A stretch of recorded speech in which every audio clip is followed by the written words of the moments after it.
শিখ ধর্মাবলম্বীদের কাছে ক্ষমা চেয়ে নিলেন রাজ্য বিজেপির সভাপতি তথা কেন্দ্রীয় প্রতিমন্ত্রী সুকান্ত মজুমদার।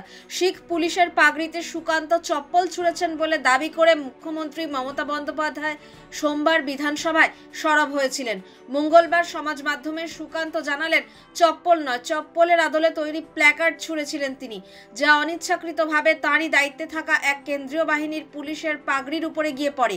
তবে সেই ঘটনায় কোনো শিখ ধর্মাবলম্বীর অনুভূতিতে আঘাত লেগে থাকলে তিনি আন্তরিক ক্ষমা প্রার্থনা করছেন বলে সুকান্ত সমাজ মাধ্যমে লিখেছেন। গত বৃহস্পতিবার মুখ্যমন্ত্রীর বাড়ির কাছে সুকান্তের নেতৃত্বে বিজেপির বিক্ষোভের সময় ঘটনাটি ঘটেছিল। সুকান্তরা মমতার বাড়ি যেতে চেয়েছিলেন তাকে তুলসী গাছ উপহার দিতে। পুলিশ তাঁদের পথ আটকায়, পরে আটক করে গাড়িতে তোলে। সুকান্তকে তখন প্রিজন ভ্যানে তোলা হচ্ছিল। তখন তার হাতে নীল সাদা রঙের হাওয়াই চপ্পলের প্ল্যাকার্ড ছিল।